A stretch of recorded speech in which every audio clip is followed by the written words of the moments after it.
Hello students, welcome back to my YouTube channel and app एक्मे। आज हम बात करने वाले हैं मेयर ऑफ कास्टर ब्रिज के बचे हुए चैप्टर्स की। शुरू करेंगे हम 31st चैप्टर से। फॉर्मेटिव वुमेन ने जब लास्ट चैप्टर में हैंचर के पास्ट के बारे में बताया था कि उसने अपनी वाइफ को बेच दिया था, ये बात पूरे टाउन में फैल जाती है और ये उसके द्वारा किए गए जो एफर्ट थे अपनी गलतियों को सुधारने के, उन सबको छोटा बोना साबित कर देते हैं और उसकी जो रेपुटेशन है एक ऑनर वाले व्यक्ति के रूप में और एक अमीर व्यक्ति के रूप में धीरे धीरे नहीं, बहुत ही फास्ट जो है वो गिरने लगती है। एक दिन एलिजाबेथ जेन जो है वो नोटिस करती है कि एक भीड़ जो है वो किंग्स आर्म्स, वही इन है जहाँ पे उसने हैंचर को देखा था, वहाँ पर खड़ी है ना। वो उस भीड़ को देखने के बाद उसे पता लगता है कि जो टाउन के सारे कमिश्नर्स हैं वो हैंचर की जो बैंकरप्सी है, दिवालियापन है, उसके बारे में बात करने के लिए आपस में मिल रहे हैं।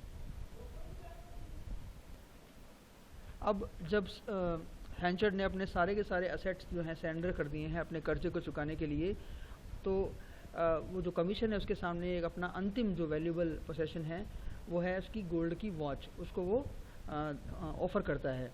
हालांकि इसको ये बहुत ही ऑनरेबल जेस्चर मानते हैं, बहुत ही ऑनरेबल मानते हैं, लेकिन वो मना कर देते हैं। तो हैंचर जो है वो अपनी घड़ी खुद बेच देता है और जो मनी है वो एक छोटे किसी उधार देने वाले को दे देता है। और जब हैंचर के बाकी बचे हुए जो संपत्ति के हिस्से हैं या संपत्ति है उसको ऑक्शन कर दिया जाता है, मतलब नीलामी कर दी जाती है, तो फारफ्रे जो है वो उसके बिज़नेस को ख़रीद लेता है।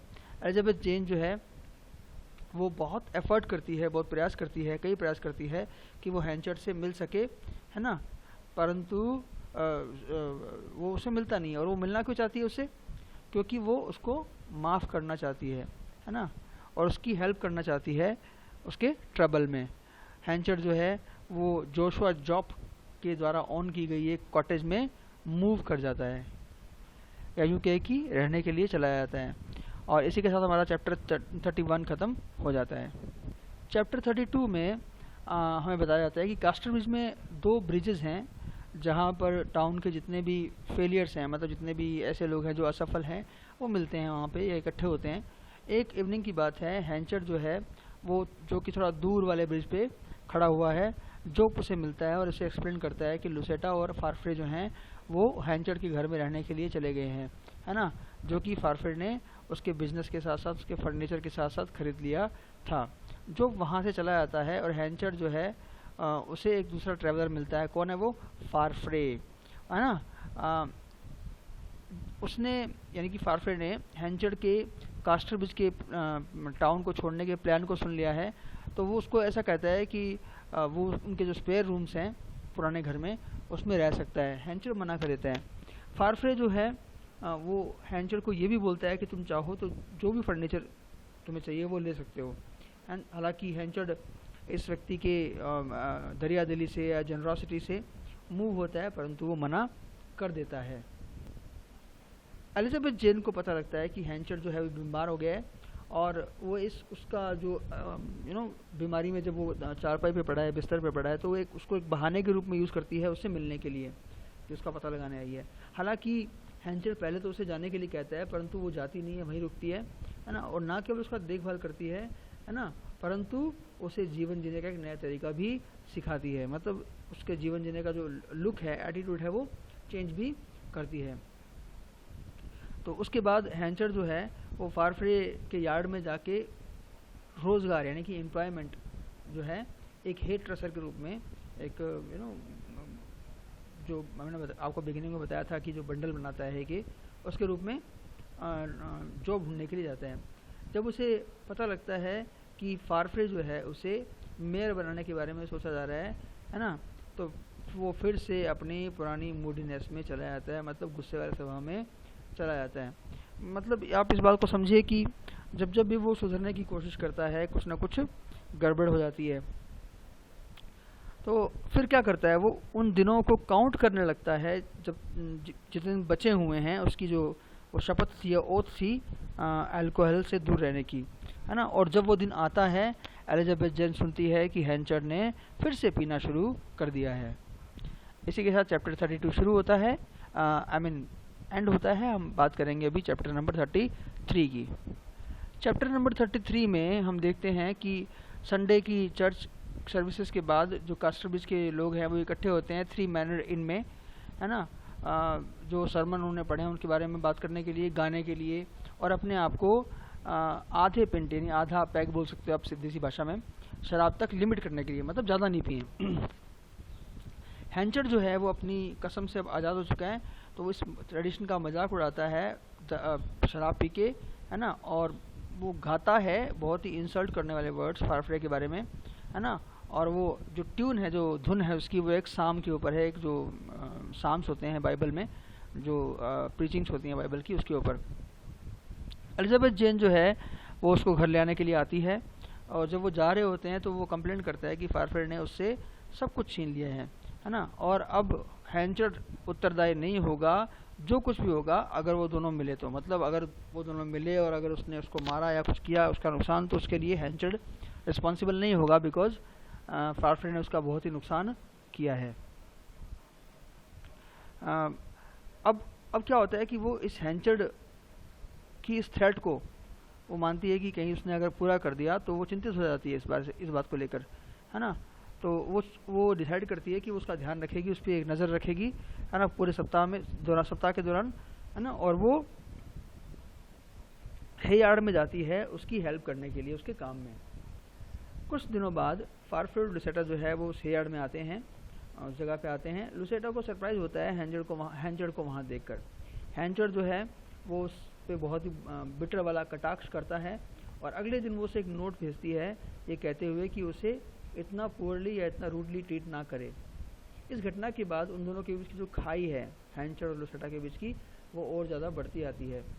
बाद में एलिजाबेथ जेन जो है वो ऑब्जर्व करती है कि हैंचर और फारफ्रे जो हैं वो टॉप फ्लोर पे जहाँ पे कोल्ड स्टोर किया जाता है वहाँ पे खड़े हैं, और उसे लगता है कि हैंचर जो है अपनी आर्म को आगे बढ़ा रहा है फारफ्रे को धक्का देने के लिए। तो वो डिसाइड करती है कि ये उसकी ड्यूटी होगी कि वो उसको वार्न करे किससे, इस खतरे से, है ना, जो जिसमें वो अपने आप को डाल रहा है, अपने आप को हैंचर से एसोसिएट करके। कौन? फारफ्रे। तो मतलब उसे लगता है कि कहीं उसका पिता जो है वो फारफ्रे को मार ना दे, तो इसलिए उसे लगता है कि उसकी ड्यूटी है कि वो उसे वार्न करे। और इसी के साथ हमारा चैप्टर नंबर 33 फिनिश होता है। हम बात करेंगे चैप्टर नंबर 34 की। अगली सुबह जो है एलिजाबेथ जेन जो है वो फारफ्रे के पास पहुंचती है जब वो अपना घर छोड़ रहा है, घर से निकल रहा है, तो वो उसे वार्न करती है कि हैंचर जो है वो उसका नुकसान पहुंचा सकता है, लेकिन वो ऐसी उसके मन में ऐसे बुरे ख्याल आते नहीं हैं हैंचर को लेकर, तो फारफ्रे जो है इस वार्निंग को डिसमिस कर देता है, ध्यान नहीं देता। तो वो क्या चाहता वो चाहता है कि वो उस आदमी को जिसने उसे बहुत सालों पहले जॉब ऑफ़र किया था, यानी कि हैंचर ने, उसको एक नई बिगिनिंग देना चाहता है।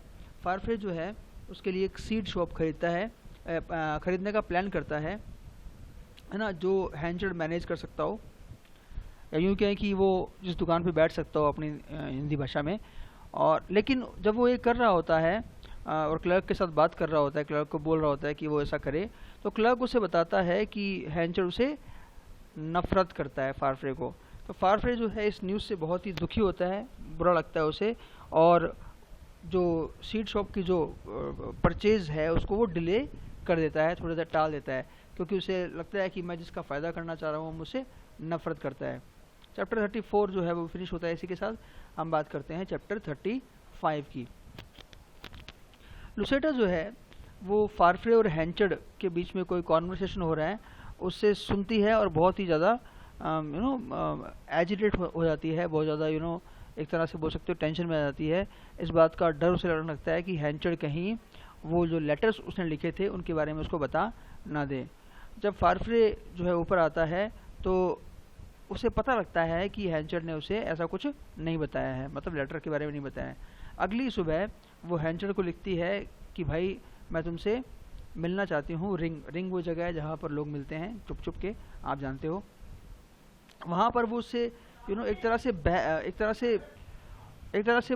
बैक करती है, वो एक तरह से भीख मांगती है, एक तरह से आप इसको सही लैंग्वेज में बोलना चाहो तो बोल सकते हो कि वो उसे रिक्वेस्ट करती है बहुत ज़्यादा कि वो उस पर दया करे और वो लेटर उसको वापस लौटा दे।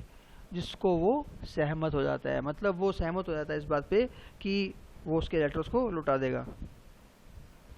तो हम ये इन घटनाओं से हम ये थोड़ा गैस भी कर सकते हैं कि हैंचर जो है वो नेचर से बाय इंस्टिंक्ट आप बोल सकते हो, वो एक बहुत ज़्यादा बुरा आदमी नहीं है, विलन नहीं है। परिस्थितियाँ जो हैं वो हैंचर को जो भी वो एक्शन लेता है वो एक्शन लेने के लिए मजबूर कर देती हैं या कर रही हैं शुरू से ही, है ना, ये हम देख रहे हैं। तो इसीलिए जो है हार्डी के बारे में ऐसा कहा जाता है कि हार्डी के जो नॉवेल्स होते हैं है ना, उसमें फेट जो है वो बहुत बड़ा रोल प्ले करता है, परिस्थितियाँ भी और भाग्य भी।